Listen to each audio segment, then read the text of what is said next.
જય ભગવાન મિત્રો, હું છું પ્રફુલભાઈ પંડ્યા. મિત્રો, આજે મારે વાત કરવી છે ગાયત્રી જયંતિ. ગાયત્રી જયંતિ ક્યારે છે?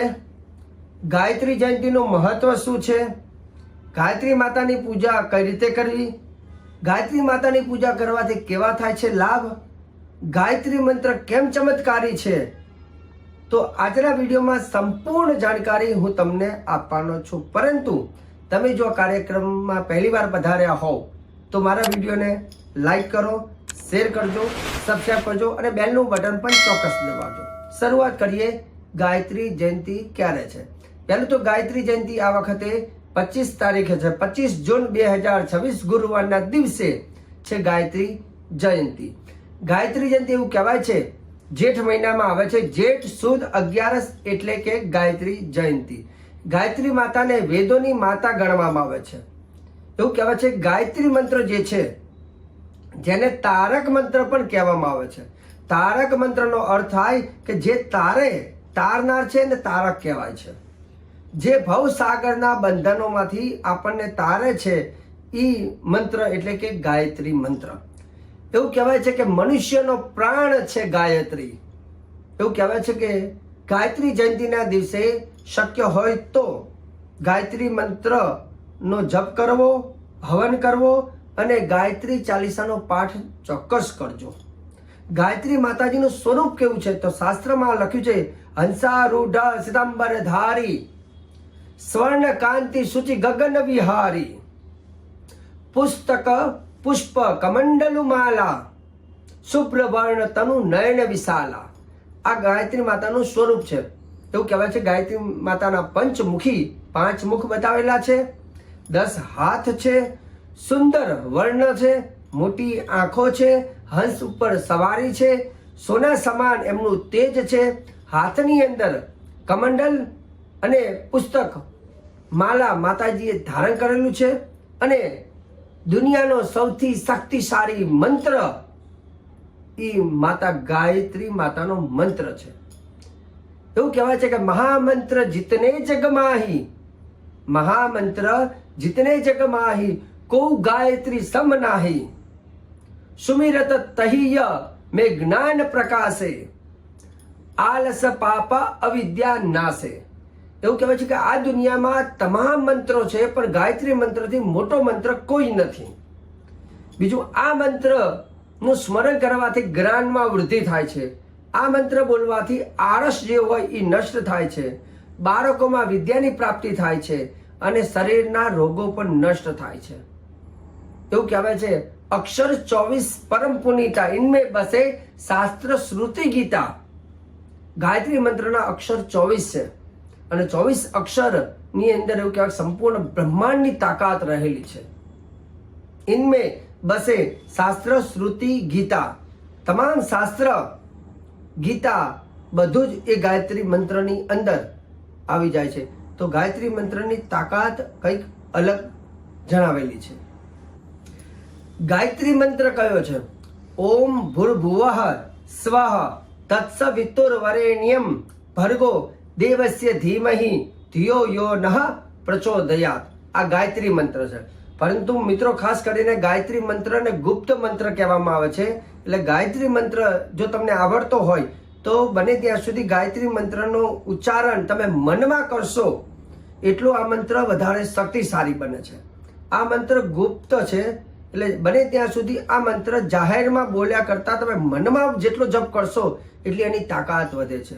આ મંત્ર એવું કહેવાય છે કે અમે ખુદ પણ રોજની 3 ગાયત્રીની માળા કરીએ છીએ અને ગાયત્રી માળા કરવાથી એવું કહેવાય છે મનુષ્યનું તેજ વધે છે, એનો પ્રભાવ વધે છે. શાસ્ત્ર કહે છે, એવું કહેવાય છે ગાયત્રી મંત્ર કરનાર વ્યક્તિને સફળતાની સીડી એને પ્રાપ્ત થાય છે.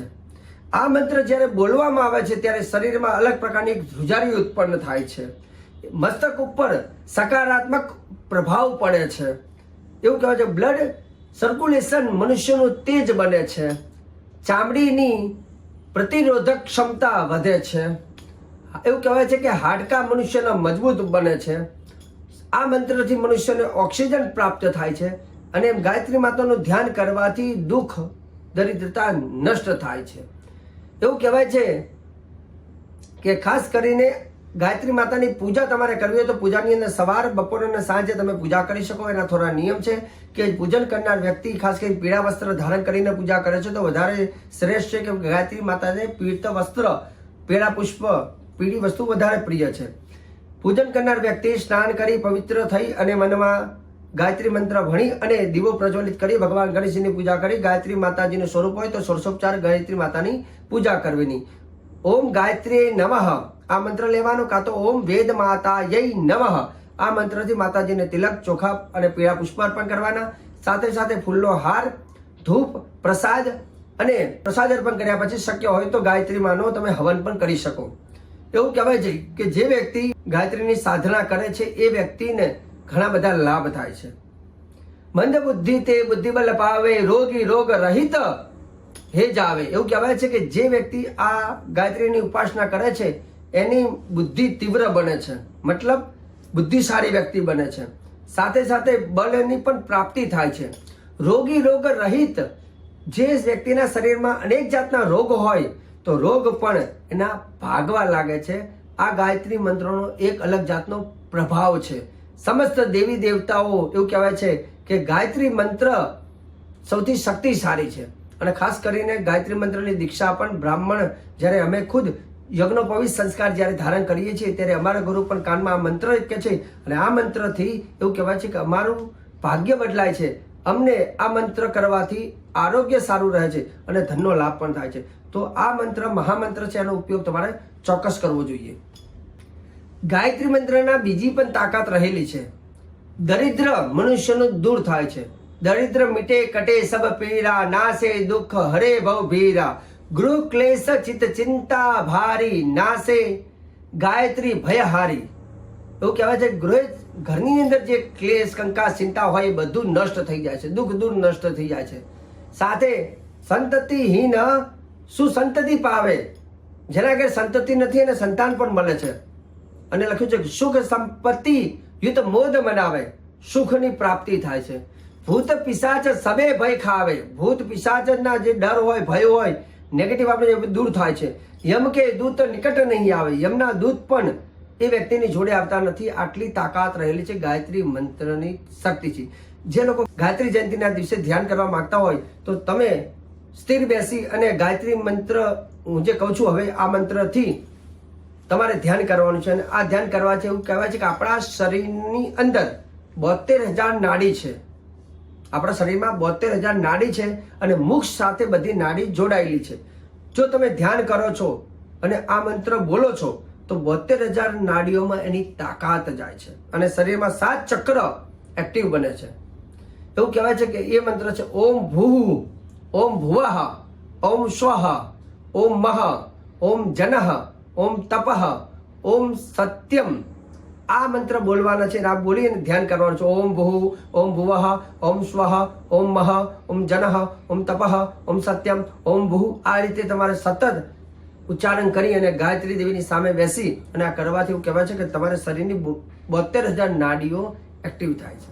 દર્શક મિત્રો, આજે ખાસ કરીને ગાયત્રી મંત્રની તાકાત અને ગાયત્રી માતાની પૂજા વિશે મેં તમને સંપૂર્ણ જાણકારી આપી છે. કેમ કે ગાયત્રી જયંતિમાં તમે આ બધા ઉપાય કરી શકો. અને હંમેશા જ્યારે આવો વાર આવે, તહેવાર આવે ત્યારે હંમેશા હું ડીપમાં શાસ્ત્ર પ્રમાણે સચોટ અને શ્રેષ્ઠ જાણકારી મારી યુટ્યુબ ચેનલની અંદર હંમેશા આપું છું અને આપતો રહીશ.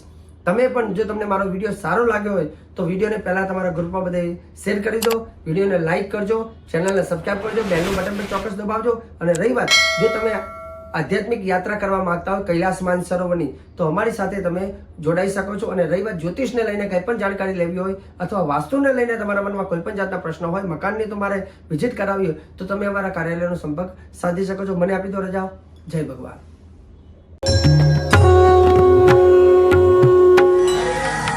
જય ભગવાન.